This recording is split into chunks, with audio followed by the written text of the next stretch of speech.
Hello, and welcome back to Explorers of Elsewhere's Elysia Rising Faction Actions. I am DM Dan, and I am inviting you to have a little peek behind the curtain as we figure out what the world setting that our players find themselves in is up to whilst they're kind of doing their downtime. Just having a quick explore to see what all the factions around them are doing in their downtime, so as to influence the story in the sessions going forwards. So, off the back, since we last spoke, episode 11 and episode 12 were quite eye-opening episodes. There was a very big job that the crew managed to pull off, which involved diving into the depths of the mysterious and some say haunted Castle Elysia in the Ivories in order to retrieve an artifact for the lodge. And in the downtime in episode 12, the crew found out all sorts of things. Algernon's seemingly growing family tree, and the mystery behind Tavarien now that they've had a chance to speak to her, and the reveal of this mysterious heart of Elysia. So yeah, lots of stuff to kind of chew on. Interestingly, looking through it, there wasn't a whole lot of kind of faction interaction. Whilst in the Castle Elysia job, there were representatives from the Children of Aya and theoretically the Ornashi, thanks to Alejandro, a person from Atta's past. Yeah, they didn't really kind of mesh with one another. So, off the back of that, it's actually a very quick kind of relationships update. Having successfully completed the job for the Lodge Reticent, the crew have gained a pip of reputation with them, taking them up to +1. And that therefore changes the overall Pillars clock back up to +2, after having recently dropped when they lost a bit of favour with the Chainbearers and Odelmers. Yeah, looking through it, that's basically it. And as I say, the factions themselves didn't really interact with one another over the space of the last 2 episodes, so there's not really anything to worry about in the background there either. Which takes us on to the actions themselves that the various factions are up to. So when we finished the episode 10 faction actions, we noticed that four of the factions are due to complete their next task, whilst another 5 are only 2 pips, well 6 even, are only 2 pips away. So there's going to be lots of dice rolling, and whatever happens, Elysia is going to look quite different when we dive into episode 13. So let's crack on and see what is what. So first things first, the City Watch. We'll start with the Guard. So the City Watch are a tier 3 faction. So let's go ahead. Although I believe we were rolling 2 dice because they kind of fractured into various war bands across the city. And let's see how they do in terms of finding a new leader.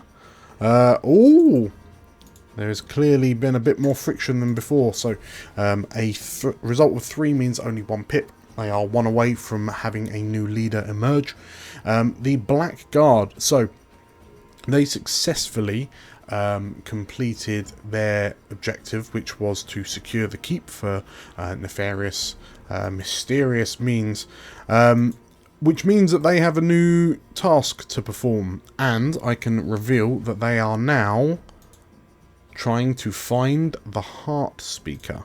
And quite who or what the Heart Speaker is, well, I'm not going to confirm it now. You'll have to watch to find out. But they are going to crack straight on now that home base has been resecured. They are a tier 6 faction, so a whopping 6 dice gives them A single 6, so that's 1 success. So that is 3 segments of their new 6 o'clock. They are already halfway to finding the heart speaker. And last but not least, the EIC. They are attempting to unmask the leader of the marionettes. Now, we know that they cannot fail. They're going to get at least 1 pip, but for prosperity's sake, let's roll the dice just in case it's like a critical. It's not a critical, but it is a 6. So they have successfully unmasked the leader of the marionettes. Dum dum dum. Speaking of which, the marionettes, they are still attempting to find the source of the veil. So are they going to achieve that before the EIC come knocking on Songbird's doors? They are tier 3. And oh, they are not. Things are not going well for Songbird. So that is 1 pip off the back of a 3. So they are 6 of 8 towards completing their objective of finding the source of the veil. The cobbles. So Musto had a bit of a rough start, but things have picked up slightly as they plan the Bell Tower prison break. Let's see how he's getting on. A 6. Hooray! Musto has successfully planned a Bell Tower. I don't know why I'm so surprised. He successfully planned a Bell Tower prison break. Good for him. Good for him. I'll probably see that pan out in a future episode. Next up, the Oneshi. They are once again attempting to infiltrate a rival faction. Once again, they can't fail that, but we'll roll it anyway. So they are tier 3. So that is 3 dice. And that looks like a 6. So that is 3 pips, but kind of moot. It completes the clock. So they have successfully infiltrated a second rival faction. Next up, moving to the pillars. So starting with the Chainbearer, they are trying to build the Shroud, whatever the Shroud may be. I mean, we kind of already know, but if you're not sure, you'll have to go back and watch to find out. 3 dice. 6. That is 3 pips. Ooh, they are at 7 of 8. So only 1 pip left before the construction of the Shroud begins proper. Next up, the Tellers. They've been desperately trying to boot out the cobbles ever since Musto got a foot in Old Town. And not doing a very good job. So the Tellers are a tier 2. Let's see how they get on. That's a 6. Oh, interesting. So 3 pips off the back of a 6 for the Tellers means that they have ousted the interlopers, the cobbles, from Old Town. So we'll see how Musto reacts to that. Here he's probably going to be a bit torn with what to do going forward. And finally, the Lodge.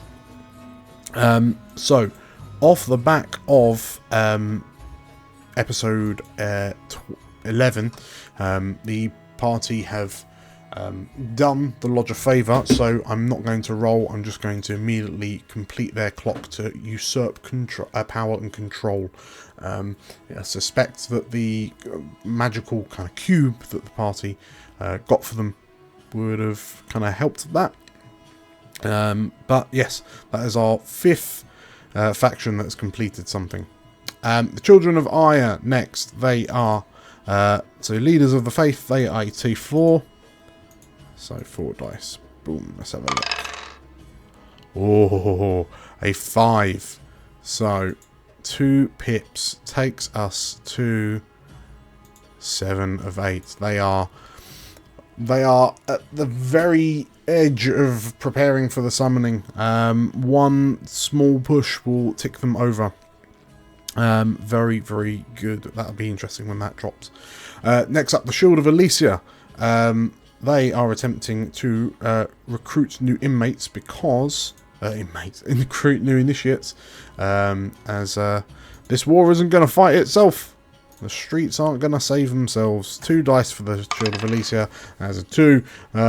Clearly, they're getting a bit too preachy. No one cares much for it. 1 pip takes them up to 3 or 4. Last but not least, the Garden Keepers, who've been quite quiet over the space of this campaign, apart from the time when they saved the city. 1 dice. They're attempting to propagate the Secret Grove. There we go. The Secret Grove, boop, has been propagated once again. Well, it was a massive, had a massive impact on the story when it happened last time, and it looks like, yeah, now we'll see what happens. Now it's happened again. The final faction grouping is the Forsworn, so headed up by the Kindling. They are also attempting to find the source of the Veil.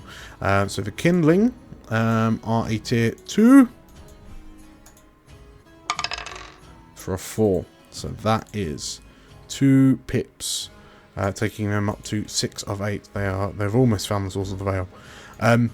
We next come to the Hollow. So they completed their objective to obtain test subjects, which means we now have a new clock. It is once again a 6 clock, and I can reveal that they are now attempting to empower the Hollow Man. So the Hollow being a tier 2 faction, let's see how they get on.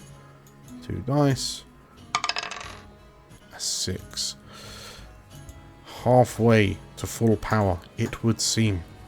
And last but not least, the Orchestra. Again, also been keeping kind of quiet. The Orchestra is a tier 2 faction as well. They've completed the... They're attempting to add to the Cacophony. They've completed it once. They're attempting to complete it again. Let's see how they get on. 5. That is all they need to add to the Cacophony. So, with that clock completed, we have a grand total of 7 completed actions across the 15 factions. So yeah, there's going to be a lot of friction as all the different factions kind of shift and change position and move against one another. And our poor little crew will be right at the epicenter of it. I'm sure they'll be fine though. And that is pretty much it. So, if you like this, make sure to hit the like button and comment down below. If nothing else, what do you think some of the 7 factions that have recently just completed one of their actions? What do you think the new actions for one of them is going to be? Chuck your ideas in the description, in the comments below. That'd be good to see. And if you want to see the repercussions of what we've rolled out here, then make sure to hit the subscribe button and the bell icon for notifications when we release new content. We're releasing that very, very regularly. We won't want you to miss it. And like, the story is truly heating up now. So yeah, just don't want you to miss it really. Cool. That is pretty much it. Thank you for watching. We'll see you next time. Bye bye.